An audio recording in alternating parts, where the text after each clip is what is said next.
Gabe Willis, welcome to Acquiring Minds. Thank you, Will. Happy to be here. Gabe, you bought 2 bagel shops in Western North Carolina, a region of the country known for its bagels. Ha. But your goal and the opportunity that you perceived here was, in fact, to bring bagels to Appalachia. You wanted to avoid food in your search, as so many searchers do. You were looking for kind of a traditional business of the type that many people listening will be looking for. And yet here you are. And after our pre-call, I too was really intrigued by the possibilities here for Joey's Bagels. So let us get into it, Gabe. Start us off with some background on you, please. Yeah, so I guess if we go kind of all the way back, I grew up in Washington, D.C., not too far from, I guess, where you are in Alexandria. Yep. And, I don't think I got so much exposure to entrepreneurship growing up. In my immediate family, my parents worked for the government, which is a classic story for people who grew up in Washington, D.C. So those are kind of very stable, risk-averse kind of jobs you have for your entire career. But what I did have was some family members actually did own a restaurant growing up. So I have some cousins that have owned restaurants for just about 20 years. So growing up, I was around those restaurants, as a customer, right? Coming in. I worked a little bit there in the summers in college. But again, not amazing exposure to too much entrepreneurship in that sense. But if we fast forward kind of post-college, I was living abroad. And so when I was abroad, I was really exposed to the startup world. I was living in Tel Aviv for a number of years. And there's a huge amount of startups. I'm sure, as you know, a lot of startups come out of Israel. And so I was around a lot of people who were working at startups, myself included, working at a fintech startup. And this actually helped me kind of jump back to the States and go to business school. So when I was in business school, I actually heard 0 things ever about ETA and 0 things about buying a business. So I didn't get exposed at all to this in business school, as so many other people have. What year was this? This was in 2018. Okay. Yeah. So recent. So relatively recent. There was entrepreneurship programs, but really nothing about this kind of sector of entrepreneurship. Mm-hmm. And so getting out of business school, I had actually succeeded in kind of, securing a regular post-MBA kind of job, category product manager type job. That job was actually rescinded. I was coming in 2020. And so in May of 2020, that job unfortunately got rescinded due to COVID. I had to find a new role. I wasn't happy with what I ended up finding, but what it did give me was a little bit of time to kind of start researching, reading all the books that I think we hear about so much from Mark Dybel, from HBS, so different books, and that kind of got me interested. I didn't take the leap right away in this, so this was something that I was interested in, but really didn't pull the trigger on. So I ended up taking another corporate role that took me up into Western North Carolina, living in Asheville. And in that corporate role, I really was doing kind of strategy, commercial development. I was working with kind of senior leadership in this company. I'm getting exposed to kind of really how the P&L works, kind of from a huge $1 billion business. What industry? This is in the paper industry. So paper products, packaging industry. It's a Helsinki-based company, but the Americas headquarters is actually based in Asheville. And so I was traveling a lot to Finland. I was traveling a lot in North and South America. So I was doing a lot of traveling, not really the life I wanted, seeing kind of if you're going to climb that corporate ladder, it usually entails more traveling. And so I really didn't want to pursue that path. To be clear, Gabe, so during your time in Tel Aviv was when you got the entrepreneurial bug. You wanted to become an entrepreneur one way or another at some point in your career. That's kind of what Tel Aviv did for you and why you went to business school? Yeah, and I think it started the itch for kind of that entrepreneurial outlook and kind of taking that direction.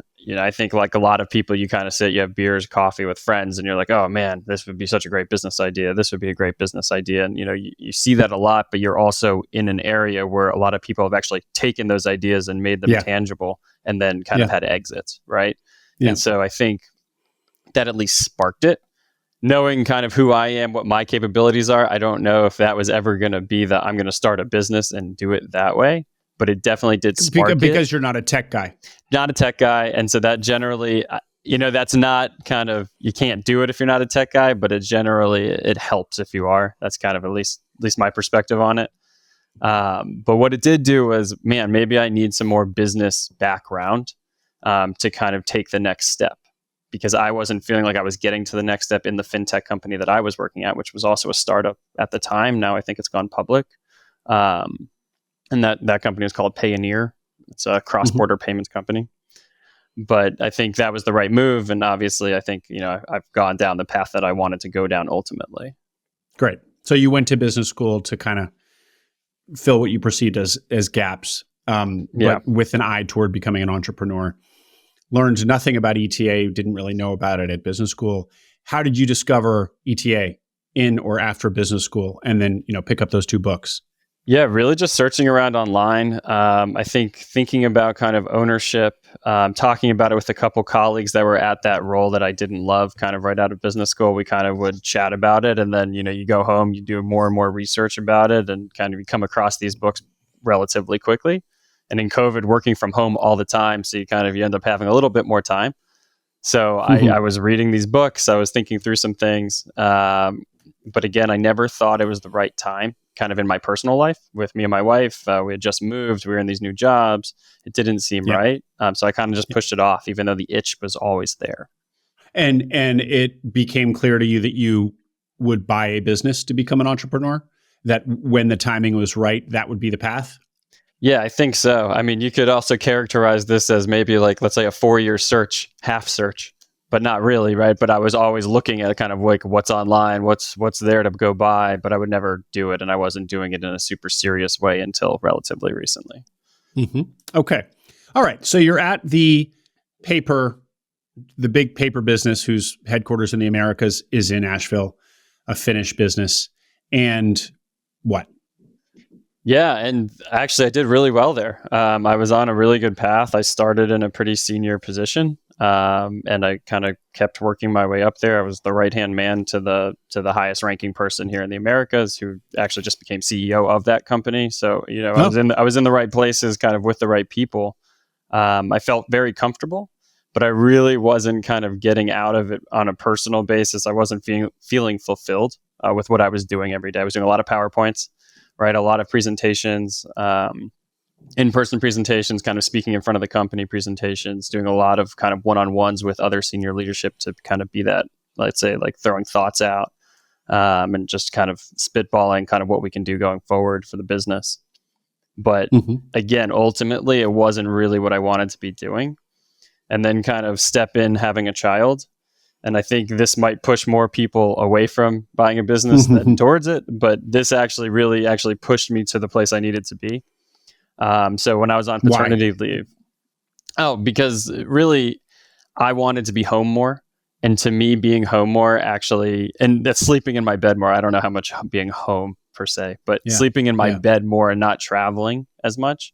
This seemed like a great way to use kind of the skill set that I have, but be closer to home most of the time, and then have that personal fulfillment kind of and professional fulfillment at the same time. Yep. Great. On paternity leave, you were saying? Yeah. So on paternity leave, I kind of took a step to formalize what I was doing. And I actually went out and met in person with a few brokers here in kind of Asheville. There aren't too many brokers in Western North Carolina. So I think, there's 3-4 big names here that you would go talk to. So I went in person and talked to some people. I ended up looking first at a sign business here in Asheville, and I went on site to see it. That was the first time I'd been on site to go see a business. I'd put in an LOI. They ultimately went with someone else. I realized quickly that Western North Carolina is really small. So it's not a metropolitan area. There aren't hundreds and hundreds of businesses here to look at. So I started expanding the search a little bit. I found myself out in Hickory, North Carolina, close to Charlotte, looking at a wood manufacturing company. Went on site there. Hickory is known for furniture, correct? Exactly. It's very well known for furniture. So it seemed like an interesting business. Ultimately, that one didn't work out. I looked at a landscaping business actually up in Baltimore, which is close to where my in-laws live. So I was thinking through how that could work logistically. But I was really looking. Would you have moved for that? I would not. I was actually trying to think of a way to have it run remotely, essentially.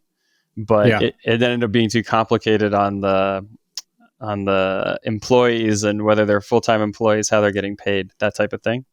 So I wasn't comfortable to kind of taking that risk, especially in the first buy. Yeah. But ultimately I came across Joey's. This is about 4 months after my son was born. I came across Joey's, and I'm still working full time at this point. So I'm off paternity leave. I'm back kind of just working. And say a little bit more about your criteria as you were looking at all these businesses. Yeah, so the criteria was really supposed to be between 300 and 500,000 STE. In Western North Carolina was going to be kind of the hope. But as I was looking, it seemed like that might need to be relaxed a little bit to kind of, maybe it's a longer drive. Maybe it's closer to Charlotte. Maybe it's closer to Knoxville, something Greenville. So maybe it's a little bit closer to more of the metropolitan areas. But I was hoping for it to be kind of in this area geographically to at least be able to drive to that business and drive home. So beyond that SDE constraint and geographic constraint, you were pretty agnostic? I was pretty industry agnostic because, again, you can't be so picky in a smaller place, I don't think, especially Asheville. I mean, Asheville's just cracking 100,000 people. So, I mean, it's not the biggest city in the world. So it is what it is. And so that was the reality of kind of where we were. We were going to be in Asheville no matter what. So I had to kind of fit into that. And Gabe, your wife works locally. Why were you not prepared to move from Asheville, if you were going to be exiting the business, the job that was presumably kind of why you were there? Yeah, Asheville's a beautiful place. It's kind of in the nature, right? So it's a lot of hiking, waterfalls, rafting, lakes. So it's a lot of that. And that on a personal side, that's where we really enjoy being. That's kind of where me and my wife are happy being. And we really wanted to kind of raise our son in that environment. So we really liked the idea that we were in Asheville and really wanted to make it work by staying here. Joey's, you see it. It's food. You didn't want food. But what do you see here? Yeah, so I saw an interesting visit, if nothing else. So I had reached out to the broker. I got the information at the beginning there. I read through it. I started thinking about it a little bit from kind of a strategic standpoint. And I always remember that when I moved to Asheville, me and my wife always talked about there was nowhere to get bagels. And Joey's, it must be said, Joey's is in Hendersonville, which is close to Asheville, but it's outside of Asheville. And so I was like, man, I didn't even know there were bagel places out here, right? So we started looking into it. Joey's is in Hendersonville and Fletcher. There are 2 locations. And I see something that's interesting, but it's probably not going to work out. But I was willing to go and see because it's food. Because it's food.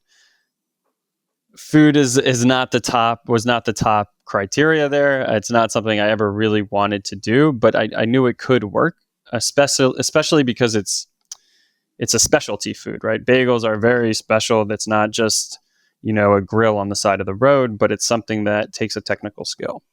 Yeah. And so a bit of a moat to the extent that food can have such a thing. A little bit of a moat, I think, both in the technical skill, but also the equipment that you need to actually do bagels, let's say the New York style way. But also you have a lot of transplants in Western North Carolina. So you have a lot of transplants from the Northeast specifically.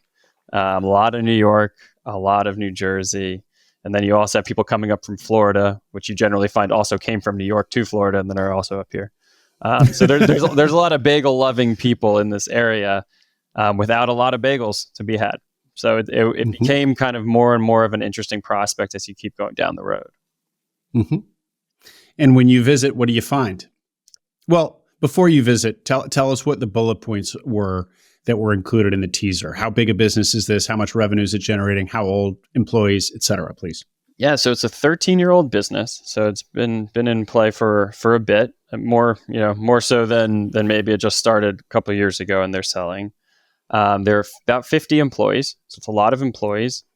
Wow. They're doing about $1.8 million in revenue with about $300,000 of EBITDA, a little bit under $300,000. So the number is just below your SDE number, but close enough. Just below, but good enough. Right, exactly. Not something that I would say, oh, well, we can't look at it because it's $10,000 off or something like that. Mm-hmm. That wouldn't have made sense. Yeah. But yeah, so I mean, those numbers were interesting enough to get me to get my foot in the door and actually go meet the owners. And literally put a foot in the door. Yeah, and that literally. 300 number, 300,000 on 1.8. So what is that? 17 percent margins, something like that. Yeah. No. Just yeah. Is that right? Is my math right on that? Just about. Yeah. Yeah. Yeah. Close enough. About. But okay. And in food, that strikes me as good because I would think of retail facing food as low margin, frankly, high volume, low margin sort of thing. And 17% margins, net margins, not terrible. Not terrible. Not terrible. I mean, pretty good. Pretty good. Yeah. Yeah. Great. Okay. So foot in the door. What do you see? So foot in the door, you go in kind of physically going through the door and meeting the owners. It's two brothers. It ends up being two brothers that are selling. And one brother was a baker kind of by trade, started this business. His other brother came down from New York and helped him on the business side. And so there were two owners really there. So dealing with two brothers, two people, the entire way of the deal. And what I saw was like a good business, like a good building, kind of a nice place, a place that, you can see it's like the local spot. You can see that people are coming here for years and come to stop by to get their coffee, get their bagels. But I think the real value is once you start talking to other people outside of that. So once I did that, I came home, I thought about it a little bit. I started talking to people on the side. Oh, have you been up to Joey's before? Have you been there? Amazing brand equity. Everybody in this area knows Joey's. Everyone who likes bagels has been to Joey's. People travel 30 minutes, 40 minutes just to come get bagels from here because there is nowhere else to go and they love Joey's. And if you're in Hendersonville specific, it's even better. And so you start seeing this business that has never done marketing ever. They sponsor some things, but they've never really done targeted marketing for anything to like acquire new business or acquire new customers, anything like that. That does really well. And has been a relatively well-run business for 13 years. And Hendersonville is how far from Asheville? It's about 20 miles. The 20 miles, the time changes. So I go to work. A mountainous 20 miles. Yeah, I go to work in the morning pretty early. I leave the house around 4:50 every morning. I get out there about 5:20 to the first store, maybe 5:40 to the second store. But in the afternoons, it takes about an hour to get home. So yeah, it really depends on traffic, how far it is. Okay. But Hendersonville, in a kind of country city like Asheville, Hendersonville is more self-contained. It's not exactly like a suburb because there's probably not a lot between it and Asheville. Yeah, I would say it's pretty much self-contained, and actually, you find that a lot of people who come to the store here in Hendersonville didn't have bagels ever in their lives before Joey's existed. So there's kind of a market that was actually just created from Joey's of bagel people. So go ahead. Yeah, I just found that very interesting, and I only learned that once I got into the business a bit more and started talking to customers. But it really was kind of a self-made market of bagels here. Yeah. Well, and so that bodes extremely well for your thesis, because your thesis was all these I'm gonna do bagels for all these Yankees. But in fact, it turns out that the locals like bagels once exposed. So much bigger maybe market or appetite for bagels than your thesis initially thought. So happy discovery there. 100%. And I think what you have here is a really strong customer base. And I know we talk about like recurring revenue and services businesses, but this would be, let's say, reoccurring revenue from same customers all the time here. And you have regulars that come in all the time, every day, every week. And it's really cool to see. It's really cool to see how much they love the coffee, the bagels, the cream cheese here, everything. So, well, and now I've heard you say coffee, that people swing by to pick up their coffee there more than once. Is it the magic of the bagels, or is it also kind of a de facto kind of coffee stop for many people? I think it's both. We are open at 6 a.m. and almost no other businesses around here are open at 6 a.m. So we actually have a lot of, let's say the police officers, the hospital workers, a lot of that crew kind of between that 6 and 7 between shifts and stuff like that. We have them come through. Yeah. Some people get coffee, but most people are getting coffee and a bagel. And just on bagels for a second. Yeah. So we both grew up in the same place, or close. And I don't remember. I grew up with bagels, and in Northern Virginia, it's not like it was late in life that I even associated bagels with New York. I didn't know that was their origin.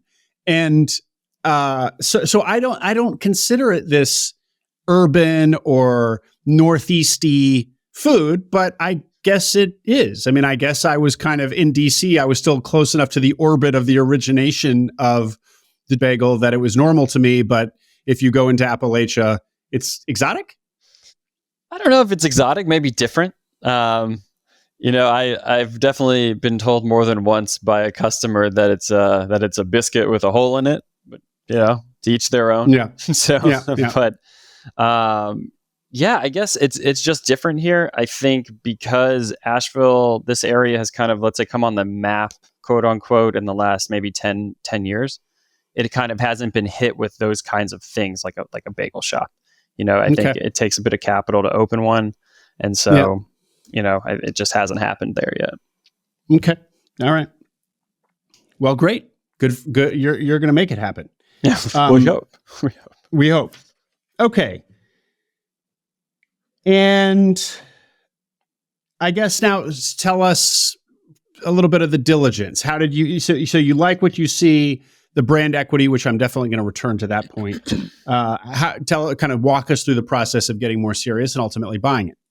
Yeah. So I always knew I was going to use an SBA loan. So that was always kind of going to be the deal here. So I had kind of made contact with an SBA lender that's relatively local in Greenville, South Carolina, and had been sending him deals that I was looking at just to see if it was, if it was lendable, all of that. So I got in touch with him kind of right away. And then I also ended up hiring a fractional CFO to help me go through the financials and put things back together, let's say. Because what do you mean? What do you mean by that, Gabe? Yeah, the books weren't super clean or kind of easy to go through. I think it's probably very common in restaurants, but yeah, both the stores were under different entities and both of them had different accountants, and one accountant was in New York and one accountant was here in North Carolina. And we had to match a lot of things up to try to get to a place where we felt comfortable that the P&L was real and that we could make an accurate kind of valuation of what we had. Mm-hmm. So the fractional CFO was actually indispensable in this specific case, helping me work through that. And why were they selling? They had made the decision to kind of just do something else. They're in their mid 50s, I want to say, not 100% sure. But one of them was a pastor and wanted to go back to doing that. And the other one wanted to actually move back to New York City. So you kind of have this, let's call it like a two-founder scenario that maybe, they had different versions of different visions of kind of like what could happen going forward. And I think this was the best case for them. So you took that as a pretty solid reason for them to be exiting. Of course, we like retirement. That's kind of our favorite reason. Right. There are even stronger reasons that somebody might want to be exiting their business than retirement, but that's the classic one and a pretty convincing one. But as you move away from that, you start wondering, well, if it's such a great business, why is this person or these partners, why are they getting out? You felt that their explanation of why they wanted to get out was sound. Yeah, I think they were just tired. I mean, it is a hard business for sure, as we now know. But four of their kids still work here too, so they're not like completely out. I see them all the time. So they have 4 kids that are part of the employees, and they're great workers, and we have a great relationship. And yeah. Okay. And so, Gabe, before we get into the actual terms of the acquisition, was there I assume there was a vision here of not just having it be 2 stores, but what? You're going to build the next Chipotle here? And I say that only half kidding. I mean, what is the vision? Because I assume with something like this, there is a kind of expansion plan. Yeah. So the vision is just that is to kind of expand these. And so now that I'm, let's say about 6 months in, just finished kind of that 6-month period, I understand kind of the business model a bit more and kind of what we would need to do that. And I've actually been in and out of a few LOIs since I took the business of different businesses in Asheville. And so I'm kind of thinking through what it could look like. And so I've thought of a couple different directions. I've looked at a coffee business in Asheville and trying to start that. Didn't work out. The LOI we pulled out. So, but They're Wait, sorry, Gabe. You these are LOIs since you bought Joey's? Yeah. Yep. So since I bought Joey's, I mean the whole plan was to expand. I hadn't decided how that was going to be, whether it was going to be, will I acquire another like type business in Asheville and make it kind of distribution, and we can have those added value pieces, or will it be, let's make another standalone Joey's in Asheville? I have now answered that question. Let's say we're going to make another standalone Joey's in Asheville and not get too far away from the value prop of Joey's, of bagels specifically. And so we actually signed a lease last week. And so we're hopefully by mid-October, we'll actually have another Joey's in Asheville. Oh, wow. But I have been active on the growth, because the growth was the opportunity here. Although, I mean, this business would have been fine just without growth, right? We would have been steady, it would have been okay. Take the 10 years, pay back the SBA loan, it would have been fine. But yeah, my vision here was in the growth. That was kind of the financial opportunity here. And let's assume that, store number one, expansion store number one goes well. And so there's, kind of your expansion dreams are looking to be real. You're still capped by being in a pretty small market. I mean, how many Joey's, even if people really like Joey's, can larger Asheville support? So, do you take it much further? I assume that's in the cards, maybe too. Go ahead. I think right now the goal is to see kind of what takes with the first store in Asheville, but we have to look at Hendersonville, and the population here in Hendersonville, around 15,000 people, and we're supporting 2 stores kind of with those sales numbers. And then in Asheville, we have about 100,000 people, and that's without tourists on the weekends, which, I mean, I don't know how many tourists really come in on the weekends, but it's a lot. It's a huge tourist destination, especially in the fall. And so with one store, we should be okay. But the real business model here is actually 2 stores. 2 stores kind of per investment, let's say, because the second store doesn't have the bagel equipment. So you have way less asset cost in that second store. And so the margins become very real on that second store after you make that first investment to make the bagels at the first store. Got it. So when thinking about expansion, you think about opening kind of in twosies. Yeah, 2 at a it's time, like pods, sort of right? Yeah, exactly. And say more about, because this would have been one of the critiques of the business, the CapEx requirements of, I know nothing about making bagels, but I assume it requires some kind of machines. Give us a little bit of an education there.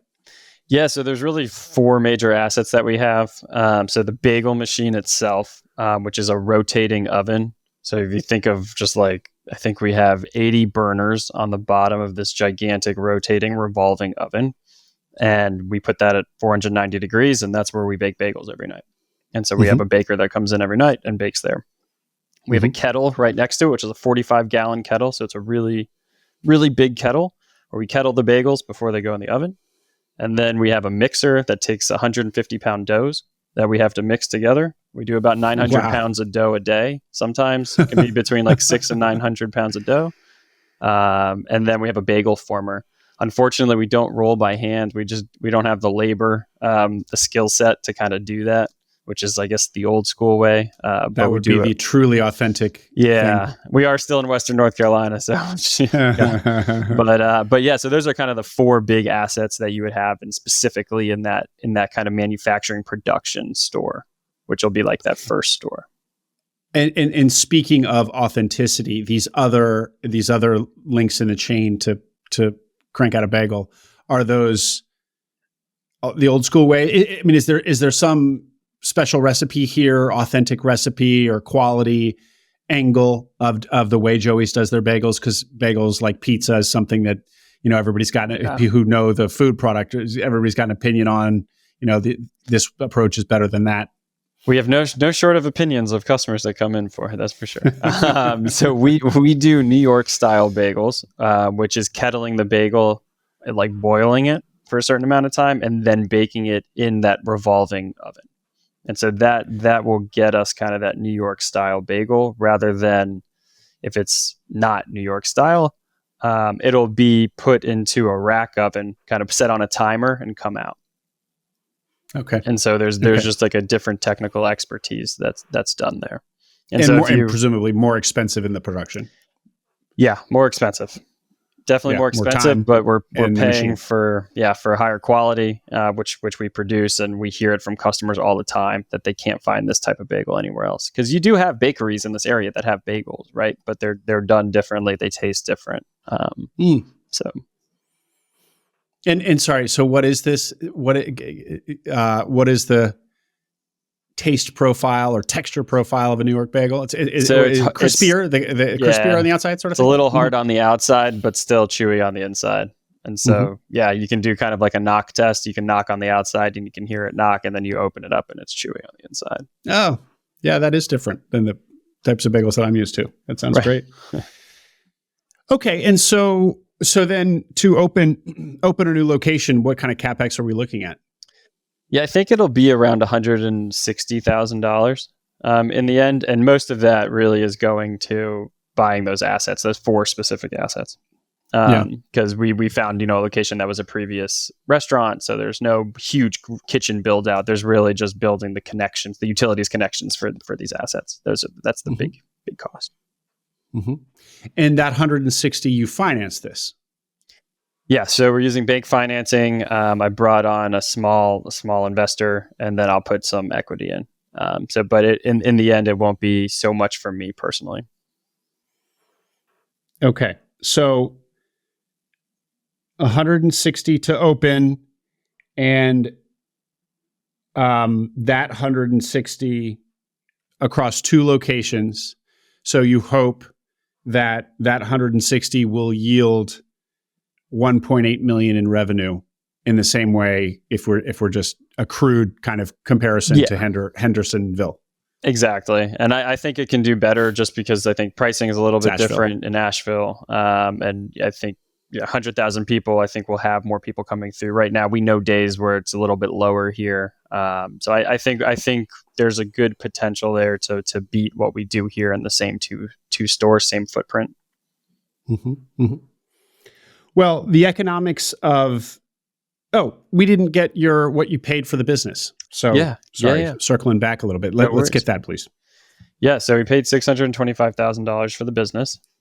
$625,000. We had a good amount of seller financing. Ended up being 20% of seller financing. 13% was traditional seller financing, and then let's call it 7% was fallout seller financing. So like it was like an earn out, but the forgivable. So I actually tried to make it an earn out, and the SBA lender was like, "Oh, we can't do that." So we had to adjust it, but that's what it ended up being. And then I put 10% in.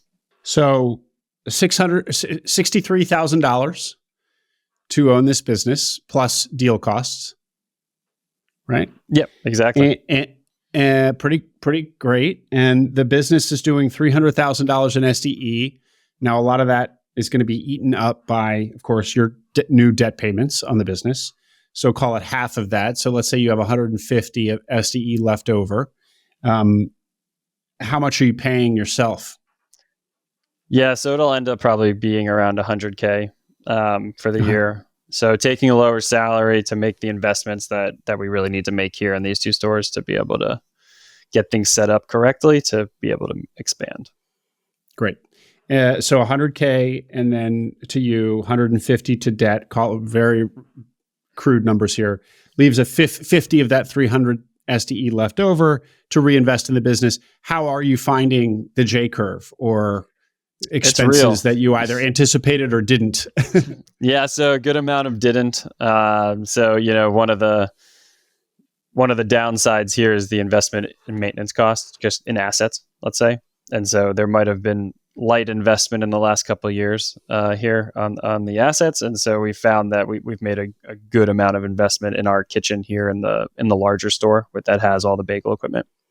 But outside of that, making some investments kind of in the kitchens themselves, just making things a little bit nicer, a little bit better to be at. Things that have been left for the wayside for years, just making them a little bit newer. And we're finding that employees are just getting happier and are just happier to be there. The things that I came in and they're like, oh, it's been like this for years. I hate it. We're making those changes to try to create a better experience for everybody when they're here, both customers and employees. Well, I want to spend some time on that because that was one of the big themes from our pre-call. So let's return to that. The under-maintained equipment, shall we say, was that something you could have diligenced better, or is some of that just inevitable? I think it could be. I could have done that better. It is what it is. You kind of live and you learn, but it's not something that's a showstopper by any stretch of the imagination. It probably would just been a little bit different of a negotiation maybe at the end. But it's nothing that's been so bad that we've had to shut down. It's just been dollars. But I'll say the interesting thing with the bagel shop, remember, we're open 7 days a week. So there's an expectation that bagels are baked every day and there's no downtime. So when we do find a big problem, it's really got to be fixed before 9 or 10 o'clock at night. And so because of that, it's always a little bit more expensive to get it fixed. And so we give us an example. Give us an example. Yeah. So our burners in the bottom of that oven weren't burning correctly. We saw that, was it 4 months ago now? And we had to replace the entire piece on the bottom of the oven. It's like about 80 little flames, but each of those pieces costs, I don't know. Overall, the piece itself to replace it is $2,000, and the labor is just about the same to do it. So it was a 7-hour job for them to take apart the entire oven, the whole side of it, get in there, put it back. And so these are things that, I didn't budget for that, but these are things that you have to do, and it's okay. Yeah. It's just more of, if you have that long-term view, then these investments aren't so bad. And right. And you can't sit around and pro forma that in your spreadsheet. You got to just do it, because otherwise you're not going to have bagels tomorrow. Yeah. And that's what I tell everybody. Is like, baseline is having bagels every day. That is the baseline. And every day since I've taken over, we've had bagels. So I call that a win so far. Have there been days in the past where like there are no bagels that day? Does that ever happen? I don't know. I've never heard about it, if it did. But it's kind of do whatever it takes to make sure the bagels are baked. Yeah. And that's involved a lot of different things at this point. So I've been here at 1 a.m. before. I've gotten calls from bakers kind of middle of the night for various reasons. And so no matter what, we get bagels. So, well, we're definitely going to want to hear about the operational realities of this business in just a minute. Tying what you paid for the business back to what it costs to expand the business, is it fair for me to analogize the fact that you bought the business for $625, but then to spin up 2 new stores, in other words, to really duplicate the business or the capacity of the business from 2 stores to 4, is just another 160, which is probably financed at better terms even. Yep. So this just keeps getting better. Your most expensive 2 stores will be the ones you bought, and always. Subsequently, assuming it goes well, they'll be a lot cheaper to start stamping out. Yeah, that's 100% correct, and that's the idea here. And so I think these 2 stores, you kind of acquire them as is in some respects, and you can make as many changes as you want, but you still bought them kind of how they are. With the other stores, I think they'll actually be way more efficient in how we build them up, kind of just with management structure and with the flow of kind of food and kind of the operational flow within the back, all of that. So we're hoping that they're not only cheaper, but actually just more efficient over the long run and can almost run themselves kind of in a way. And so the hope is that we're also building this playbook as we do this so that we can do it better and better if we continue to expand. Exactly. And the store that you're hoping to open in mid-October, the new location in Asheville, you're not doing 2 at once. You're doing this first one and see how that goes. And then I assume quickly look for location number 2 in Asheville that can lean on the infrastructure that you've built in store number 1 in Asheville. Yeah, that's exactly right. So we'll get the first one up and running properly. And then basically the second that's done, we'll be kind of on the prowl looking for the next physical location. Mm-hmm. Very exciting, Gabe. And why is the number 2 per big infrastructure investment, buying those 4 pieces of equipment? Why can't it support 3 locations? Just the capacity of what this equipment can put out? So I dream about it supporting 3, and I think it could. Okay. So I think that our current location actually could support 3 if we change a few things in how we use our bakers and how we are baking and where those bagels are going. Right now, we have a gigantic wholesale business, and it's great. It's a great business. It takes up a lot of bagels at a really low price. And so a lot of that business goes to Asheville. So we drive it all the way down to Asheville. At this new store, we can support a lot of that already from Asheville. And that'll free up a huge capacity here in Hendersonville. And the hope is that we can actually use that freed up capacity to support a third store, maybe a smaller third store, but a third store. And so that's the project after this project, let's say. Yeah. But still then, Gabe, the Asheville store that has absorbed the wholesale production demands then means that you'll still only be able to do 2 stores per build out. I think we can actually support it all. So I'm actually buying a different size oven that's more it's more appropriate for the amount of bagels that we do, and it'll actually cut down the bake time. So this oven is actually wider. So for each rotation, you can fit in more bagels. So it'll cut down hours and hours of production time and labor actually at the same time. So we'll actually be able to produce, even if we use the same amount of time as we do here, we'll be able to produce, 50, 70% more bagels because the oven is bigger. So the hope is that with that oven change, we might be able to support the wholesale plus a third store. Man, that's exciting. This feels like great economics. What am I not asking? What am I not seeing? Of course, always the kind of all in the people, foggy operational complexity of humans having to do this work, and things take forever, and contractors and employees and staffing up, et cetera, sort of thing. There's a lot of little jobs that need to be done here that somebody needs to be responsible for, and it's a complicated day. Every day is actually very complicated. When it all works, I don't feel it, but when it doesn't work, I definitely do feel it. If I can just walk you through kind of what the day looks like. We have a baker. Please. We have a baker that comes in around 10 p.m. every night, bakes until 6 a.m. And so for that baker to come in and be ready to go, the oven actually has to already be on and the kettle has to be boiling. And those take a couple hours to happen from zero. And so we have somebody who comes in 2 hours before that to actually just turn it on. That's all this person does. He comes in, he has a key, he comes in, takes 5 minutes, but I pay him to do that because that's a huge necessity. Yeah. So bagels are baked in the morning. We have a driver that comes to deliver them at 6 a.m., early at 4 a.m. to our second store. And so that driver, all he does is come in for 2 hours and drive bagels to the other store. And then we have our wholesale driver come in, different driver, and delivers wholesale all throughout Western North Carolina, basically. Yeah. And then that's a distribution company, probably, or is that actually your employee? That's actually an employee. Yeah. Okay. Yeah. So there's, again, these are things that kind of were inherited, but it's okay. And then the whole day starts here, right? Of prep, of regular restaurant stuff.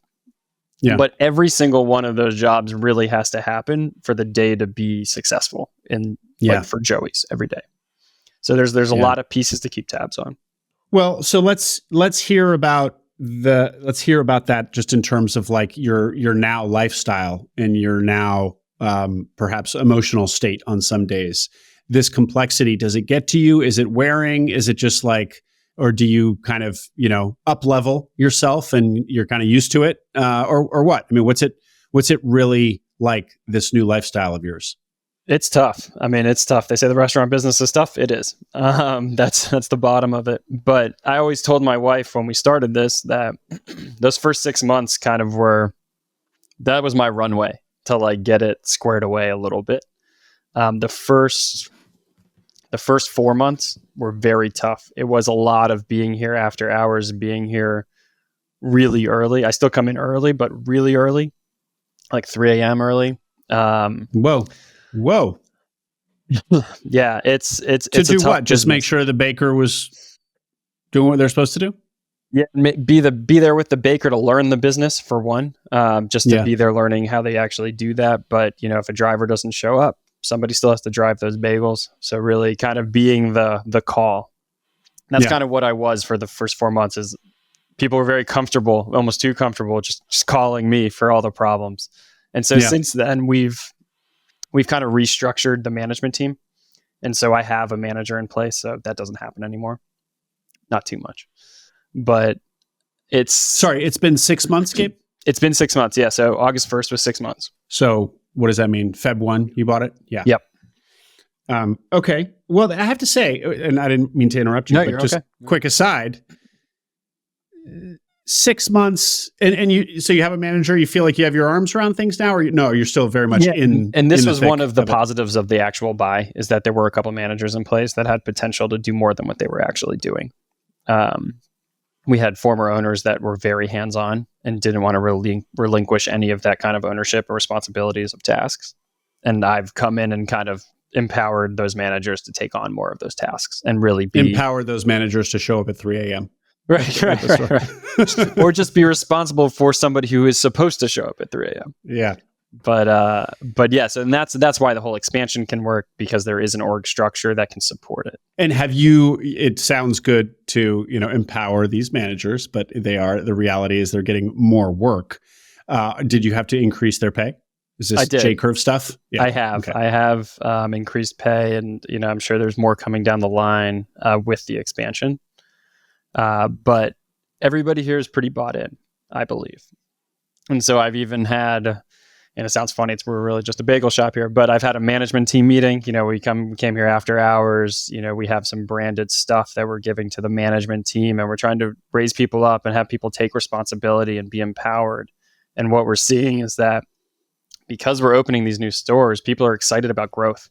They never got to see any growth opportunity before this for themselves. Yeah. So yeah.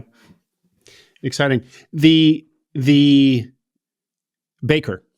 2 questions here. First, one of the things that we sometimes hear about in these businesses is there's a type. The technician, often in kind of a blue collar business, that there's a type. So if you buy a roofing business, roofers have a particular reputation.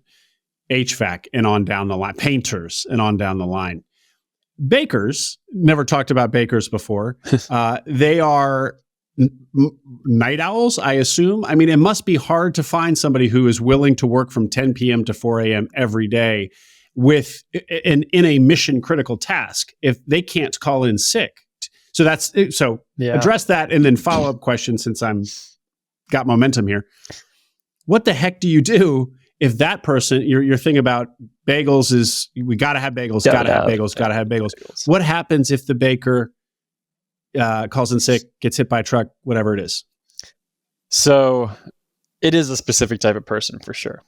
And I'll say one of the bakers left about a month and a half after I took over the business. So I was thrown right into trying to find that very specific person. I did. It ended up being the former owner's son. He wanted to start baking, which was great because he's been baking since he was probably 10 years old, and he's an amazing baker. But yeah, it's a whole lifestyle change, right? So you have to get up probably around 9 p.m. and get here, and you're up all night. It's so solitary. It's just you in that. It's a lot of responsibility. In the back of a little retail shop in a strip mall, kind of, I assume, actually, where nobody else is around. They're both freestanding buildings, actually. Oh, okay. I assumed. But yeah, I mean, it's tough work too. You're in front of a 500-degree oven for 7-8 hours. However long it takes, right, for the bake. So it's a lot. It's a lot, and it does take a specific type of person. It takes a lot of trust from the owner perspective. A lot of trust in that person to be doing the right things and coming in on time and making the right amount of bagels, because we're not counting, obviously, how many bagels come out, but we do have like a guide of what they're supposed to be doing. And do you have a backup plan? Yeah, so we have a list of former bakers too that still live here. And so we have a list of like 3 or 4 people that we can call. And I've already had to do that a couple of times. And everybody usually picks up. Everybody wants to come do it. Baking's fun if you're doing it like once. Like if you get a call, we're going to pay you a little bit more, obviously, because it's like an on-call thing. They're happy to do it the one time. So everybody's actually pretty nice about that. And it's a nice little baking community that we have here. Oh, interesting. Okay. So you can call one of these former bakers. at 7 p.m. and say, I need you here overnight in 2 hours, and you'll get a yes. Yeah, we did it a week ago, 2 weeks ago. We did it, and he was like, "Yeah, of course, I'll be there." It was great. And I talked to him the next morning. He was like, "I'm tired, but it was awesome." So I think people enjoy it. But we have 2 bakers, so nobody's doing it 7 days a week. We have one guy who does 4 days, and one guy who does 3 days. Okay.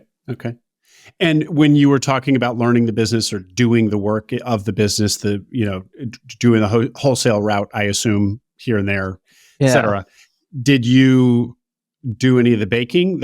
That's probably too specialized. Oh, you did? I did. So I can bake. I actually baked before we hopped on the call a little bit. I usually try to hop in if we need to do something, but as I've told the managers, I'm never going to be relied upon to be the guy to do it. But if I'm here, I'll help out and do it. I thought that was such a critical task that I needed to know. The baking. But I did. Yeah, I didn't ever do a full overnight with the bakers, but I came here and stayed until maybe 1 a.m. And then at different times I came in super early to the day and came in at 3 a.m. to see the end of the bake. And now that you've gotten your hands dirty with this, how difficult is it to learn in case you actually had to develop kind of a training manual? You probably will. As you is actually more simple to create the training manual than the dough. A lot of the nuance to all of this whole thing is the dough.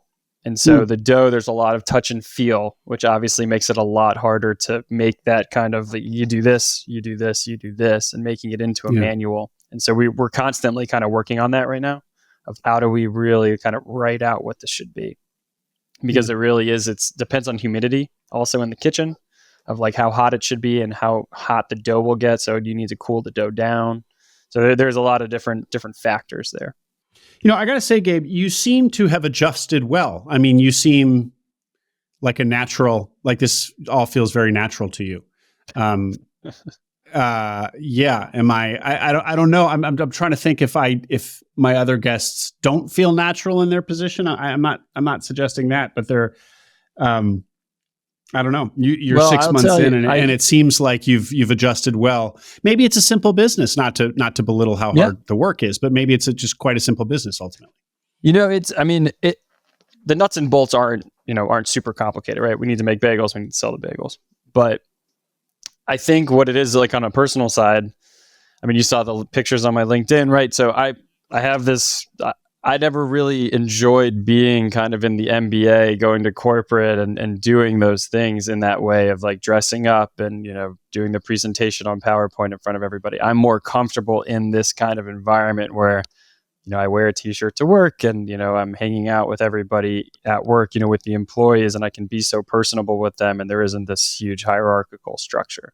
So in that sense, I think I am a bit more comfortable kind of personally doing this.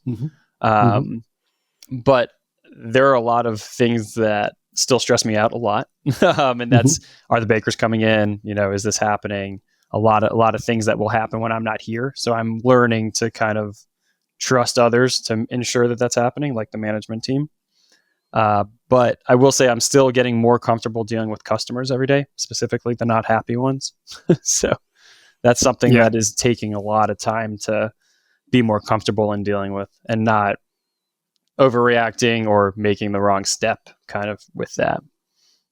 And so let's hear a story. Yeah, let's totally hear a story. So with new ownership of anything, rumor mill just kind of starts up. And so with something like this, the rumors that started probably long time ago, but I only started hearing some recently, but new owners, bagels have gone downhill. Shops don't look good anymore. Everything you can think of is a problem now. Whereas, same bakers, same recipes, same things happening. Not much has changed. And so what happened was, as we know, you've probably improved things. If anything, things have gotten better. That's what I hope. That's what that's the hope. And I've heard a lot of positive feedback, obviously too. So not blindly kind of going into this, but yeah, people talking on places like Nextdoor, Google reviews all the time. But for a small business like this, especially with Google reviews, it can really kill us, right? If you have people searching around where they want to get a bagel and they see that, not great. But I had a wholesale customer, an owner of a coffee shop, reach out and tell me that she saw a conversation going on online about this. Like 40 people commenting on it. And so I really had to step in and put something out there of like who I am as a person, because they were attacking me like as a person, as the business, all these things, and really try to humanize kind of me, the new owner, of like what I'm trying to do here, and like expanding and helping the community, being in the community, all of these things. So it's been a lot for that transition, I think, of just working on that kind of customer facing piece. But I'm glad I asked, because I was expecting a story where there was some disgruntled customer, at the cash register, and you just had to give them a free bagel to make it. Yeah, I'm sure you have those daily. I wasn't thinking about the much more stressful kind of, rumor mill online, negative reviews that would eat you alive. This 40 comment thread or whatever, what were they accusing new ownership of? What was the narrative that was being spun? Of just taking the business downhill, and this doesn't taste right anymore, and this doesn't taste right, and there's always going to people have opinions. I'll say that I cannot count how many times people have walked in here and asked to talk to me, or I've seen online, I'm from New York, so, and then that prefaces any opinion that they have of the bagels, and so everybody has opinions of bagels, and that's okay. So we deal with a lot of opinions of what the bagel should or shouldn't be from customers all the time. So, oh boy, aggressive New Yorkers thinking that they who would have thought tell you how to run your kitchen. Yeah, exactly. Right. Oh dear. But I will say, I'll tell you one story of a customer, but it's not really about him being a customer. On day 3, I took this over on a Friday. On Sunday morning, I got a call from a manager that a car actually went through the second building almost. So somebody was pulling into a space and actually hit the gas instead of the brake. And remember, this is the third day. I've only actually been to the store maybe 3 times at that point. And so if you have the fetal position moment, that happened 3 days in for me. From there, it's been good, because that hasn't happened again. But but just give us 30 seconds. So how bad was the damage, and what did you do? It took out a column, and it cracked the glass of the window. We didn't have to shut down. We had them come out, but we didn't have to shut down. But we lost business for the day, which the grand scheme of things is fine. But for me, new owner, just paid all this money, took out all this debt. I was like, it only takes one person hitting the gas instead of the brake to like shut this whole operation down. So it was a lot, and that was a little scary for me, but I've dealt with a lot of these really stressful situations, and I'm working on kind of reeling it into reality sometimes, because in this business, it is 7 days a week. It is 20 hours a day, more or less. And you got to be kind of realistic in how you view a lot of the problems and challenges that come up.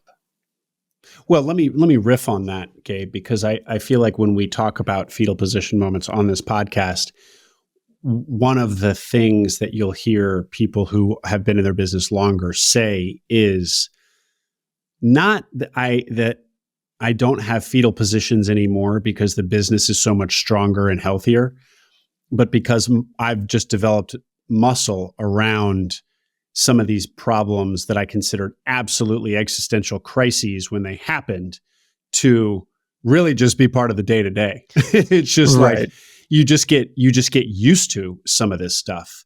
So, car through the side wall of your building on day 3 would be terrifying on day 3. But, on day 367, maybe it's like, okay, well, this is going to be this week's headache. Yeah. And that's kind of where I've gotten to with a lot of the things that happen, here and at the other store, at both stores. And, you just got to be realistic about it. And I think it's, from my position, it's to help keep everyone else kind of realistic about what we can do, what we can't do, how we move forward, all of that. So still learning how to be an owner, as we all are probably. I failed to mention earlier, wanted to, when you talked at the top about how you have food business, restaurant business in your family, not directly, but what, aunts and uncles? Cousins. Yeah. Cousins. And of course, you took the prospect of buying Joey's to them, and they said what? Yeah, they weren't thrilled. I think they were questioning it nicely, but pretty openly at the same time. So these were restaurant veterans who basically had a career running successful restaurants right here at Falls Church. Yeah. Exactly. And so they were successful and still tried to dissuade you, essentially. Or maybe, sorry, maybe I'm overstating it, but you could feel that they didn't love this career path for you.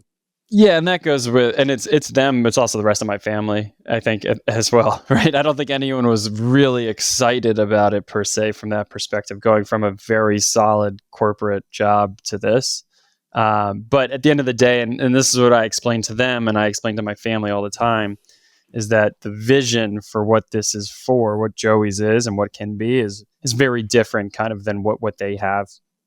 Not in a good or bad way, just a different way to operate it, a different product, a different geography. So there's just a lot of differences, and I try to make it very clear.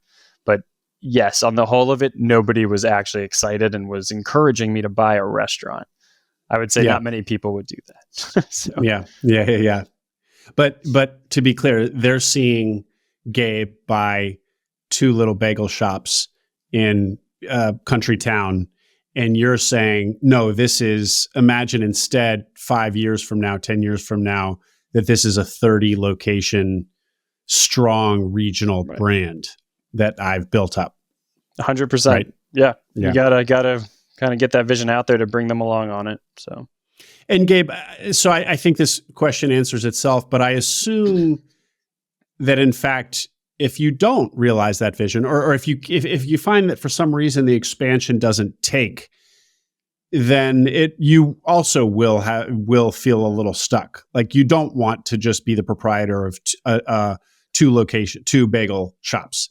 You want something grander, and so if it looks like for whatever reason the product market fit isn't there as you try expanding, that's going to be a bad thing.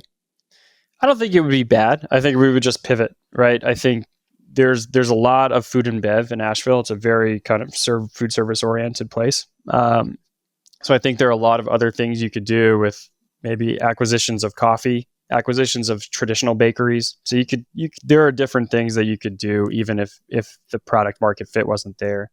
I don't believe that would happen. I really think that it is there. Just a side note, we've done a few pop-ups in Asheville for fun, just to see what's going on out there. And we've sold out about 500 bagels in 3 or 4 hours. And 30% of those people that come are like, oh, are you opening one in Asheville? Is that why you're here doing a pop-up? And so we've heard that a lot. We get a lot of comments kind of on social media. When are you opening in Asheville? Are you opening in Asheville? All of that. So the hope is that we're in the right place and we're going to the right place. So. Yeah. And it seems promising. And of course, we're all wishing that come to pass, exactly that and more. But to your point, to your answer about like, well, look, let's say worst case scenario, it doesn't take the expansion. We'll pivot, and there are other things that we can do with a business and a foundation and a brand that we have. I think that's such a great illustration of why this path of buying a business is so compelling, because it's a canvas. I mean, once you bought a business, you realize you can buy other businesses. You're in the game. Right. The possibilities are limited only by, well, there's a lot of limitations, but the possibilities are exciting and dazzling. You can buy other businesses. It's just kind of feels much more like a canvas. Even though you go into this with a clear thesis and that's what you're gunning for, if it doesn't work exactly, there's all these other interesting things you could imagine the path taking that would still mean growth and a rewarding career. Definitely. Yeah, no, I definitely agree with that. And I think, and I've heard it on here before, but the second acquisition, it's always a little bit easier because you have all the connections already. You already kind of, the brokers, the lenders, whatever you want to do. And I think that it would make it a lot easier for me, even when I was going through kind of those few LOIs that I was in and out of in the last 6 months. It was so easy to kind of get people on the phone. They know who I am. They know Joey's. That brand equity comes back. Everybody picks up the phone for Joey's here. So, if it's like Joey's that was interested in the LOI, they're, oh yeah, let's hop on there. Like that's great. And that's what I've gotten with Joey. So I think there's a lot of good possibilities no matter what happens kind of in the future with Joey's. Yeah. It's kind of like what am I trying to say here? You're kind of you're an immediate community figure. It's like Insta community community player now that you're the owner of Joey's, because everyone knows Joey's. Yeah, and I've leaned into that. That was one of the reasons why I wanted to do this in general. This, again, food and bev industry, but it's really a small business town. Kind of Western North Carolina is all small business. You don't find that many corporations here, which is why it's so interesting that my job ended up taking me here. But I've been getting really involved with different organizations, with kind of donations, with sponsorships, and it's so fun. It really is to just meet other small business owners, meet other community organizers, meet different people. It's really been fun. It's been a lot at the beginning. Everybody comes at you at the beginning. Like when the ownership changed, I have people coming through the door every 5 seconds. But now kind of stepping back. Wanting something from you? Wanting to make the connection, looking for, donations for this, donations for that. Because you're a multimillionaire. You bought a business, right? Gabe? Right. Yeah. I always need to remind them of that. Yeah. So, but it has been really good. And I've really enjoyed that aspect of this, for all the stresses that come with kind of the 7-day-a-week baking business.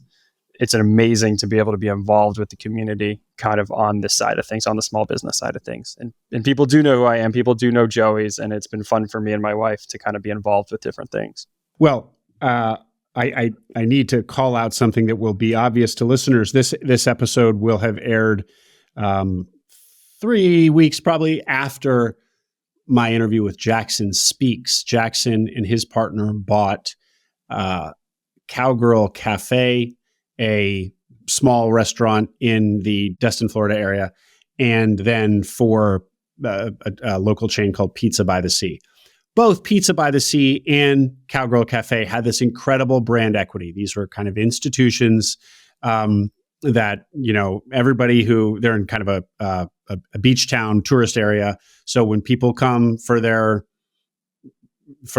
annual visits or whatever, monthly visits, they always want to make sure they go to their restaurant. Jared Burke, who bought a 50-year-old or older, I think actually quite a bit older than that, just after the war, 50s, so 70-year-old diner on the main drag in Hanover, New Hampshire, Dartmouth territory, same thing, Lou's Diner, everybody knows it. Everybody who's gone, lived in that area or gone to Dartmouth knows it, has eaten there, has fond memories. And again, brand equity in both cases, and then I'm sure there's others I'm forgetting. The brand equity of a restaurant can be a very powerful business model, and it can be this amazing launchpad into a community. So we talk about we all assume that restaurants are unappealing businesses, but all of my guests who have bought restaurants have this kind of profile where the brand really means something to the customers and can be parlayed into bigger and grander things. And they end up being really solid businesses. It's really that pattern just jumps out at you. Yeah. I think anything to say on that, or is that? Yeah, I think, I like Jared Burke's interview, by the way. I've listened to it before. I think it was great. But yeah, I mean, there are a lot of restaurants out there. There are probably 99% of them nobody would buy, but there are some that do have the right things. And, I think Joey's ends up being that. You got brand equity. There's, the opportunity that I see here in the specific place in Western North Carolina. Again, Joey's might not work in a different part, but it works here. And so I know the blanket of all restaurants are bad all the time. And I think hopefully we're opening it up that that's not always the case. It is hard though. I mean, I don't think anybody can get around that. The food business is tough. But yeah, there are gems out there. And I think the brand equity is the backbone to it being that gem. So Yep. Well put. Gabe, close us out with one more topic I wanted to hit, because you expressed to me that it was kind of a key theme of your ownership and leadership, what you've been doing for employees and to kind of really invest in the employee experience, if you will. That sounded kind of corporate, but yeah, go ahead. Yeah. So, I mean, I think we touched on it before, starting with just investing in their space, right? So investing in small things, just even having like a coat rack in the kitchen so that people aren't putting their sweatshirts on the ground or, wherever that is, but really, really trying to build up this idea that for us to provide the right customer experience on the front end, the employee experience has to be right, and the employees have to be bought into what we're doing. And so for me, I came in and I actually changed the logo a little bit. So let's say I upgraded the logo, and that was something that was pretty quick, which, may or may not be the advice that people get, is to change something like that. It's still Joey's Bagels, but I changed that logo. And so we've been using that logo for branding and giving employees kind of new shirts, getting employees, different things like that, where they feel kind of part of the team. And so we're trying to make it that employees are happy, and we're finding that they're staying longer. We've had some bad apples, let's say, since I came in, and we had to get rid of that and get rid of that kind of energy. And we're trying to hire for very specific traits of kind of like reliability and trust, like kind of normal things, but making sure that we're hiring the right people to keep that culture the right way, especially as we expand. I'll be here less and less as we do the expansion. And so we want to make sure that the right people are taking the right actions, maybe when everybody isn't looking. And that's not always the easiest thing in restaurants. And so really making an emphasis on the entire employees, the entire kind of employee crew, that we're here when we care and we're ready to make that investment in you guys. And we'll continue to do that. Right now, it's been kind of in these material things. I think as we expand, the hope is that we can get kind of a 401k, those types of benefits. Maybe not healthcare. Healthcare is a tough one to come by for our business. But other of these kind of very tangible benefits that I want to do as we keep growing. And kind of with that growth comes these types of opportunities. And so I think that's exciting for me. It's exciting for the employees. It's exciting for Joey's kind of as a whole. And have you seen concrete progress or positive reaction to these moves you've been making, or does it take a little while to gestate before you start to see the benefits? Yeah, I think we have. We've had some longer term employees tell us that these have definitely been the right things, and maybe it's it should have happened a while ago, but it is happening now, and that they're happier kind of in their workplace. But we've also seen a lot less turnover in the last 4 months than my first 2 months. Well, in the food business, that's probably KPI number one. I mean, quality of your people and quality assurance of the product is probably KPI number one, and then shortly thereafter is turnover. And if you can tighten that up, that's a real needle mover, I would imagine. Yeah, definitely. And it goes back to the brand equity. You tell people you're working at Joey's, it's a good thing. People are excited by that. We actually had a customer come in yesterday, and she was trying to get a form for her nephew. We have customers that come in to try to actually get their own children and nephews and nieces hired by Joey's before the kid even knows that their application is being looked at. So we have people that want to work here, and we want to keep it that people should want to work here. Yeah, it's a great testament. Gabe, what didn't I ask? What haven't we hit on that people should hear and know? Yeah, I think it's Joey's is a good business. I think buying a restaurant can be a good thing. I think it is hard, and you can make the wrong step relatively easily because the labor, the turnover.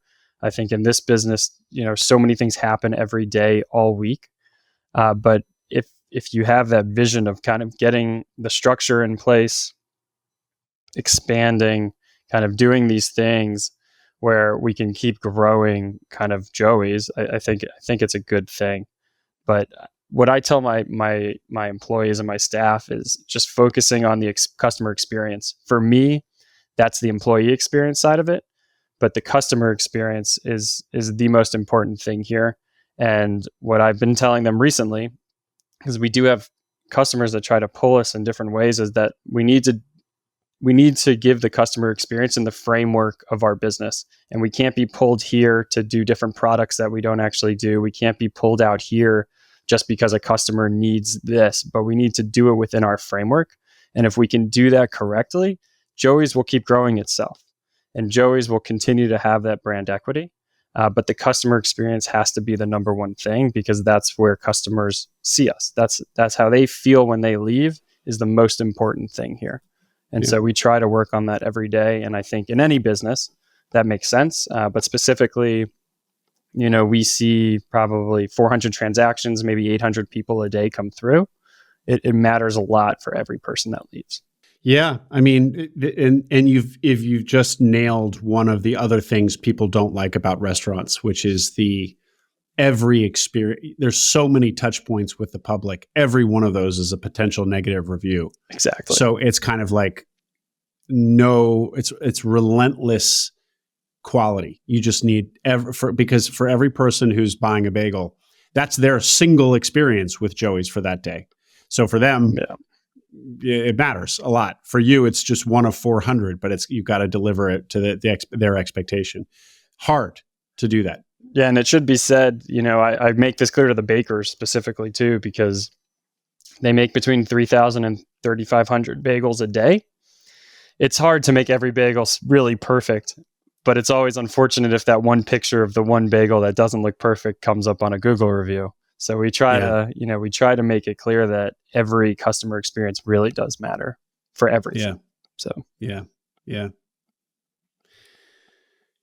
Fantastic, Gabe. And final question: could you see, now that you have already kind of empowered your managers and you're doing this expansion, could you see a world in which you are really pulled out of operations, you, Gabe, and you're just thinking about the expansion in new stores, new locations, and internal facing kind of customer employee working on their experience, but operationally you're always working on the business rather than in it? Could you see that eventuality? I do. I really do. I think it's not as far away as it could be. So I think we're close. I think good. Wow. The way that the people were when I came in was there were a lot of capable people just doing the wrong jobs. And so shuffling them into the right roles, we're almost there. There's so many different pieces, let's say just paying for things, the credit card and things like that. But I am putting in a business manager, which we've had an office manager every now and then, but I'm calling it a business manager to kind of work with the GM. And if that kind of goes smoothly, then we can start stepping back a little bit more and kind of working on those bigger picture things, which would be the ultimate goal here. But I am closer than not, let's say, at this point. Well, 6 months in to a food business, an operationally intense food-based business, that's not bad. Not bad at all. Well, congratulations, Gabe. It seems like a really neat business with a lot of upside. So we'll be eager to see how it goes. Got to come down to Asheville. Yeah, I know. I've never been, and I want to go just on the merits. Everyone loves Asheville, but now I have a place to get a bagel as well. Would love to come in person and check it out. Gabe, if people have questions, how do you like them to reach out? Yeah, you can reach out on LinkedIn or you could email me at gabe@joeysbagels.com. Fantastic. And of course, audience, make sure you have done your homework. And Gabe's getting up at the crack of dawn every morning. So treat his time as the precious commodity that it is. Gabe Willis, thank you very much for coming on. Congratulations. Awesome. Thank you, Will. I appreciate it. I hope you enjoyed that interview. Make sure you subscribe to the Acquiring Minds channel below. We are now publishing twice a week, so tons of new interviews and stories to come. Stories that will help you along your own path to acquiring a business.